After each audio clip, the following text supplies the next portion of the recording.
क्या इश्यूज हैं अयोध्या के विधानसभा चुनाव से जो अब जनता के बीच जा रहे हैं? हम लोग जनता के बीच में विकास का मुद्दा लेकर जा रहे हैं और हमारे यहाँ किसानों का मुद्दा है, व्यापारियों का मुद्दा है। प्रमुख 3 मुद्दे हमारे यहाँ अयोध्या विधानसभा चल रहे हैं, इन्हीं को लेकर के हम जनता के बीच में जा रहे हैं। किसानों क्या मुद्दे हैं? किसानों के मुद्दे हैं जो है खेतों में उनके सबसे ज़्यादा फसलों का नुकसान हो रहा है। दूसरी चीज़ हमारे यहाँ अयोध्या में माझा बरहटा क्षेत्र है, इधर धर्मपुर है, गंजा है। यहाँ के किसानों की ज़मीनें कौड़ियों के दाम पे अधिग्रहित कर ली गई, इनको सही से मुआवजा नहीं दिया गया। माझा बरहटा में तो यहाँ तक हुआ कि वहाँ की ज़मीनों की बिना चकबंदी के, चकबंदी होती है तो ज़मीनों की मालियत अच्छी हो जाती है, रोड कट जाते हैं, सुविधाएं मिलती हैं, लोगों की अच्छी मालियत हो जाती है। बिना मालियत अच्छी लगाए ही उनके उन ज़मीनों को अधिग्रहण किया जा रहा है। रोजगार के क्षेत्र में क्या आपका विजन है? रोजगार के क्षेत्र में हमारा जो विज़न है, हमारा विज़न ये है कि हाँ, अयोध्या में एक 15 सालों से लगभग इंटरनेशनल स्तर का स्टेडियम बन रहा है, जिस पर पुरानी सरकारें कोई ध्यान नहीं दे रहे हैं, चूँकि बाबा साहब भीमराव अम्बेडकर के नाम से वो स्टेडियम बन रहा है।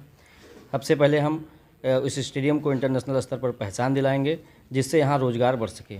दूसरी चीज़, माननीय बहन जी ने घोषणा की है कि उत्तर प्रदेश के किसी भी नागरिक को हमारी सरकार बनने के बाद बाहर प्रदेश में कमाने जाने की ज़रूरत नहीं पड़ेगी। हम हर परिवार में एक व्यक्ति को नौकरी देने का काम करेंगे। सरकारी नौकरियों में अगर पूरा नहीं होगा तो हम उत्तर प्रदेश के अंदर फैक्ट्रियां लगाएंगे, फैक्ट्रियां लगा करके लोगों को प्राइवेट जॉब में भी रखेंगे। अयोध्या में व्यापारियों के मुख्य मुद्दे क्या हैं? अपने के व्यापारियों को लेकर अयोध्या में व्यापारियों का मुख्य मुद्दा है, अयोध्या से लेकर शहादतगंज तक रोड का चौड़ीकरण का मैप बन चुका है, जिसमें बहुत सारे व्यापारी किराए के भवनों में रहते हैं। बहुत ज़माने से राजा साहब की ज़मीनें हैं, उसमें ज़्यादातर लोगों को विस्थापित किया जा रहा है, उनको कहीं अच्छे से दुकानें बनाकर नहीं दी जा रही हैं। सबसे बड़ा मुद्दा व्यापारियों का है कि उनकी रोजी रोटी छिन जाएगी अगर ये चौड़ीकरण हुआ तो। मुआवजा वगैरह भी नहीं दिया जा रहा? मुआवजा उनको कहाँ मिलेगा जब उनकी ज़मीनें नहीं हैं ज़ाती तौर पे। उनको 60-40 का रेशियो है, उससे उनका कुछ होने वाला नहीं है, उनका व्यापार अलग से छिन जाएगा। मुआवजा उतना पर्याप्त नहीं है कि उससे जाके कहीं वो व्यापार कर सकेंगे।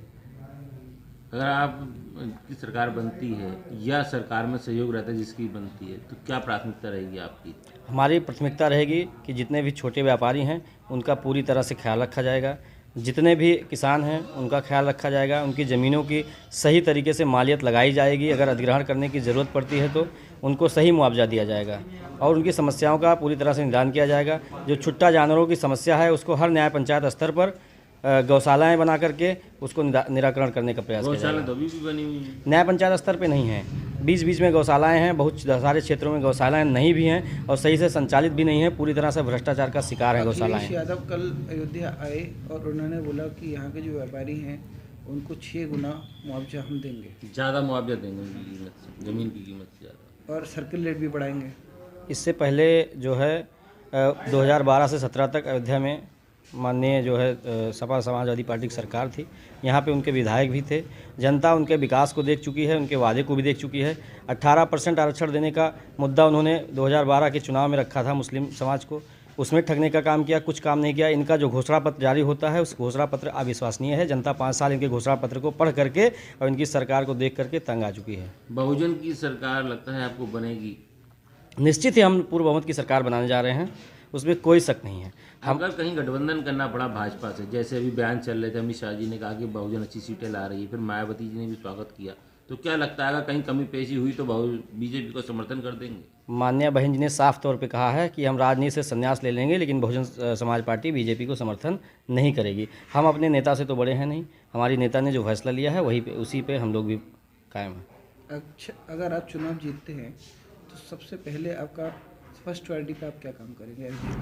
सबसे पहले अयोध्या की गलियों में आप घूमे होंगे, वहाँ की गलियाँ बिल्कुल बेतरतीब हैं, चारों तरफ गड्ढे खुदे हुए हैं। और दूसरी चीज़, ये नगर निगम अधूरे व्यवस्था में ही नगर निगम घोषित कर दिया गया है। हमारे यहाँ ग्रामीण क्षेत्र को जो नगर निगम में जोड़ा गया है, वहाँ की सबसे बड़ी समस्या ये है कि व्यक्ति को अगर परिवार रजिस्टर की नकल चाहिए या ब्लॉक से कोई भी काम कराना हो तो उसको पहले ब्लॉक जाए, ब्लॉक वाले नगर निगम भेजते हैं, नगर निगम वाले ब्लॉक भेजते हैं। इसी बीच में बेचारा जो है झूल रहा है आम आदमी। तो सबसे पहले इस समस्या का निराकरण कराएंगे कि पूरी तरह से ये नगरीय व्यवस्था कायम हो जाए, जिससे आदमी को परेशानी न झेलना पड़े।